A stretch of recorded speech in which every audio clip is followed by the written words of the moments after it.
Chào anh em thợ máy và các bạn. Như clip ngắn tôi cũng giới thiệu cho các bạn về chiếc xe Jim Việt này rồi các bạn nhé. Đó là thay thế vài thứ rồi nhưng mà xe vẫn không đi được các bạn nhé. Vẫn chưa ra bệnh, vẫn chưa đúng bệnh. Hôm nay tôi sẽ chia sẻ với các bạn cái vấn đề này các bạn nhé. Và các bạn chú ý theo dõi.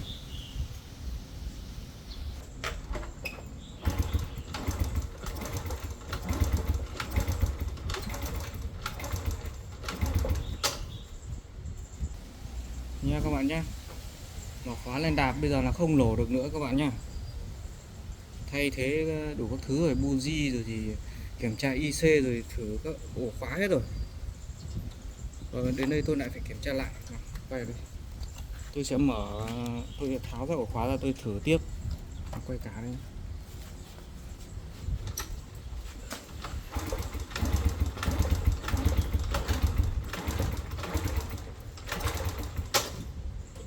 Vậy là cái vấn đề ổ khóa là không phải đâu các bạn nhé. Đây tôi kiểm tra sơ bộ lại thôi. Nó không phải ổ khóa rồi. Bây giờ quay sang bên này.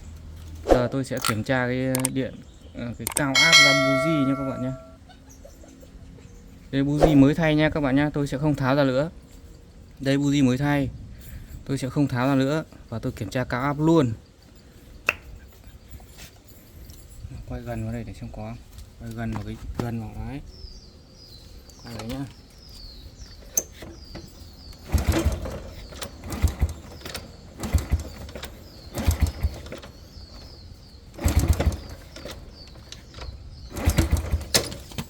Như vậy là không có một tí điện cao áp nào các bạn nhé. Không có một tí điện cao áp nào. Bây giờ nó, và các bạn chú ý theo dõi tiếp, tôi sẽ kiểm tra đến phần khác. Đây vào đây.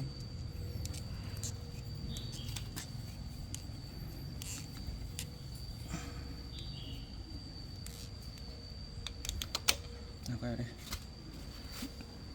Đây nha các bạn nhé, cái khu vực chế và lọc gió, đây lọc gió có tí nhớt này. Và chế đã vệ sinh rồi nhá. Tôi sẽ không vệ sinh lại nữa đâu các bạn nhé. Bây giờ bởi vì là cái xe này là có người sửa rồi nhưng mà không được. Đến đây tôi sẽ xử lý lại và tôi sẽ tìm ra bệnh chiếc xe này các bạn nhé. Bây giờ tôi sẽ kiểm tra cái đường xăng xuống của chiếc xe này các bạn nhé. Mọi thứ khác thì tôi không kiểm tra nữa bởi vì có người đã kiểm tra hết rồi. Tôi sẽ kiểm tra cái đường xăng xem nó có ở đây không các bạn nhé. Một sáng đến đây có độ bây giờ không được nữa.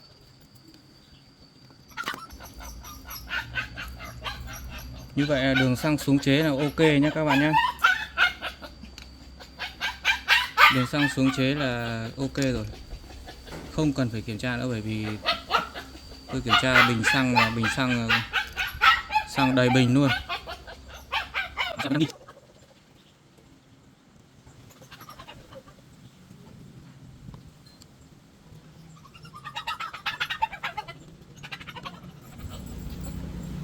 Đấy, như vậy là đường xăng là ok nhé các bạn nhé.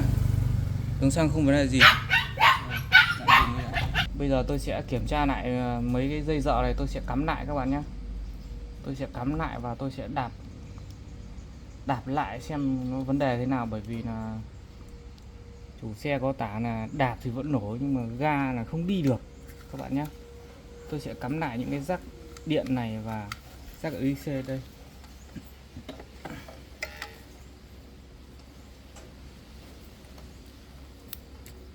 Tôi sẽ cắm lại, kiểm tra lại mấy cái rắc này và tôi cắm lại nha các bạn nhá.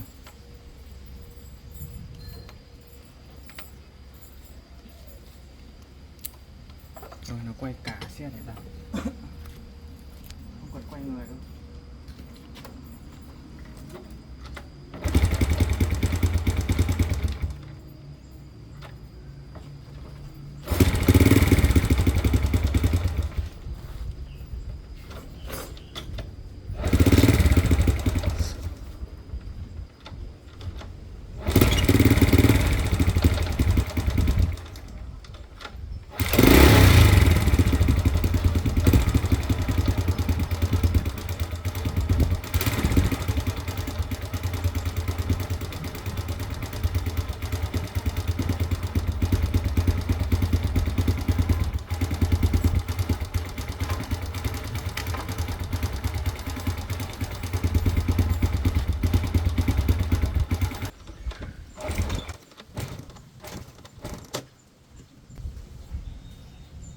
Đấy nha các bạn nha, vừa rồi tôi đạp thì nó có lỗ, sau ga lên thì nó lại chết.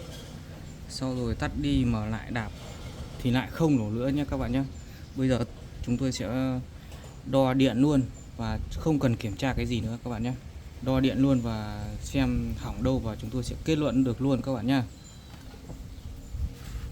Nào quay vào đây, quay vào cái chỗ nào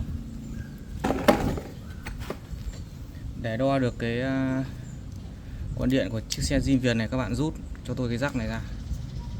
Đồng hồ các bạn mở về thang đo 2K là 2000 các bạn nhé. Thang 2000 đây, đây là thang 2K là thang 2000. Các bạn đo ôm nhé. Đồng hồ để đây. Đây là các bạn đo cuộn nổ, cuộn ở trong này luôn nhé các bạn nhé. Cuộn trong này luôn, sống hay chết rồi biết ngay các bạn nhé. Một đầu dương là đầu màu đỏ. Các bạn cắm vào dây đen sọc đỏ này. Nhìn thấy chưa? Dây đen sọc đỏ. Cực còn lại các bạn dí ra mát. Và các bạn nhìn vào đồng hồ chỉ số 321 ohm các bạn nhé. 321 ohm. Kết luận là cái cuộn nổ này bị om, bị chết rồi các bạn nhé. Không đủ điện để lỗ được tí sau kéo ga nó lại chết. Như vừa nãy tôi đạp xe lỗ lên đấy. Đấy các bạn nhìn đo lại này. Thấy chưa? Tiếp theo nữa các bạn đo đến cái cuộn kích các bạn nhé. Cuộn kích là dây xanh sọc vàng. Đây tôi dây xanh sọc vàng đây các bạn nhé. Cũng đo như vậy. Một cực dương cắm vào xanh sọc vàng. Cực còn lại sẽ GMAX 123 ohm. 123 ohm là con kích này vẫn sống. Nhưng mà cuộn nổ thì chết rồi. Có 320 ohm thôi các bạn nhé. Bây giờ hướng dẫn các bạn đo lại phát nữa ở chân IC các bạn nhé. Đạp cái mà nổ ngay ga nên nó chết thì không phải là IC các bạn nhé. Kết luận luôn là IC không bao giờ chết được. Nếu như chết IC thì cuộn nổ có sống các bạn đạp cũng không bao giờ nổ được các bạn nhé. Đây là phương pháp để loại trừ luôn. Đạp cái nổ ngay ga lên chết thì không bao giờ phải IC, nó là do cuộn hoặc là do cái chỗ khác. Nhưng mà đây chúng tôi đang đo. Nào quay gần rồi. Vẫn tương tự như vậy các bạn nhé. Đồng hồ của chúng ta vẫn để thang 2K 2000 và chúng tôi đo từ chân IC đây. Chân IC nó có cái dây đen sọc đỏ các bạn nhé. Đây, một đầu cắm đây, một cái dí ra mát, khung được 318 ohm các bạn nhé. Khi mà chúng tôi đo ra đây thì nó sẽ có nên một số ohm nhỏ thôi.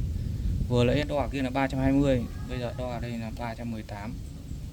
Nó sai lệch một tí rất là nhỏ không sao các bạn nhé. Bây giờ đo dây kích luôn.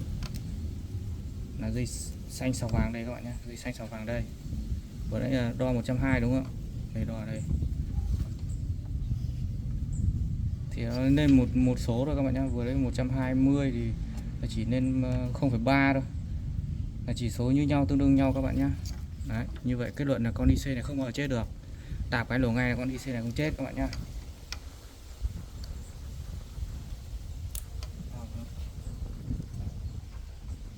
Cắm IC vào bình thường không sao các bạn nhé. Tạm dừng đi. Thì đây là cái cuộn điện của xe zin Việt mới mua về các bạn nhé. Bây giờ tôi sẽ đo cái cuộn nổ của chiếc xe này cho các bạn xem. Đồng hồ của chúng tôi vẫn để thang 2000 các bạn nhé. Đây là dây đen sọc đỏ. Một dây đỏ cắm vào đây. Mát chúng ta dí ra cái cuộn này 567 ohm các bạn nhé. Đây là cuộn này là cuộn mới thì điện nó gấp đôi cái cuộn trên xe. Đây là cuộn mới các bạn nha. Đo lại cuộn cũ cho các bạn xem này.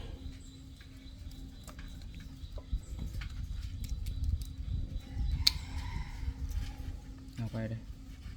Đây là cuộn cũ nha các bạn nhé.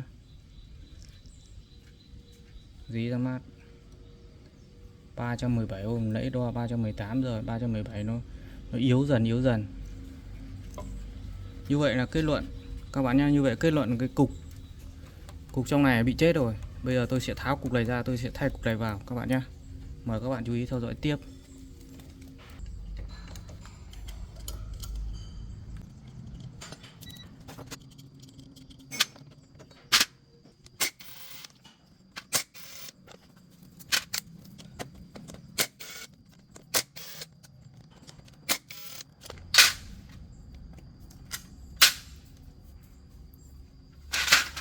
Rồi quay luôn đây đi.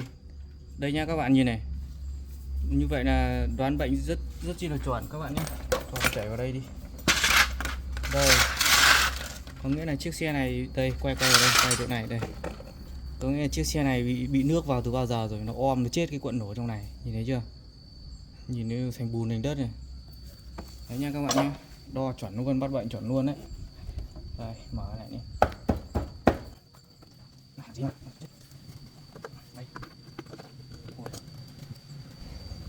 Ôi, này quay rõ đây các bạn nhìn này.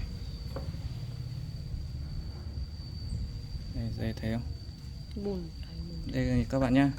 Đây là xe này bị nước vào. Nước vào nó bị om nó chết cuộn điện các bạn nhá. Đây nước vào giờ nó thành bùn. Nó bị om nó chết rồi. Đấy, bây giờ thay cuộn mới là ok các bạn nhá.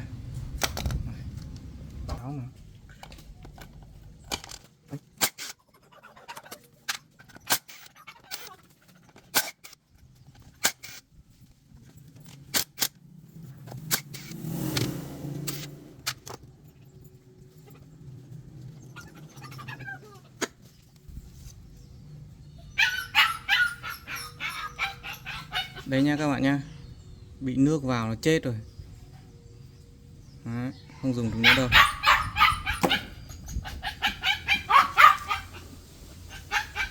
Bây giờ tôi sẽ lắp cái cuộn này vào và tôi thử trước. Để cho xe nổ lên đã, sau bắt đầu tôi mới tháo ra, tôi sẽ vệ sinh sau. Bây giờ tôi lắp vào tôi thử để quay cho anh em xem đã. Còn vệ sinh cái này lát nữa tôi sẽ tẩy rửa sau cho các bạn nhé.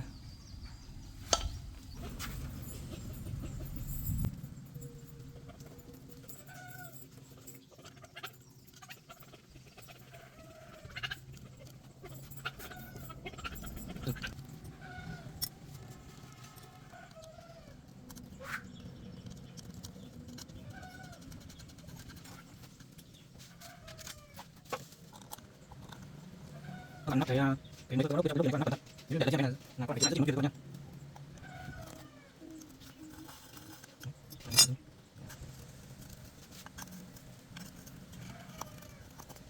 Sau khi vào đầy đủ các bạn sẽ đều nhưng mà chiếc căng tay được không?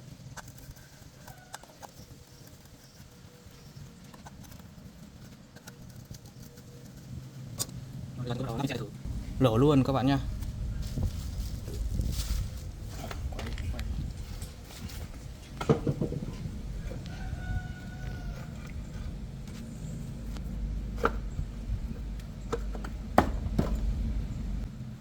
Này cái này nếu mà đúng một gì Việt là các bạn chỉ phải cảm ơn các bạn nhá. Các bạn mua đúng một gì Việt các bạn chỉ phải cảm ơn.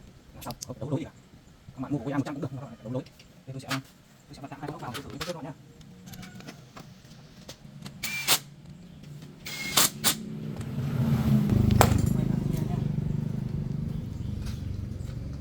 Quay người đâu.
Như vậy là vừa rồi tôi chia sẻ anh em cái vấn đề về điện trên chiếc xe Jeep Việt các bạn nhé.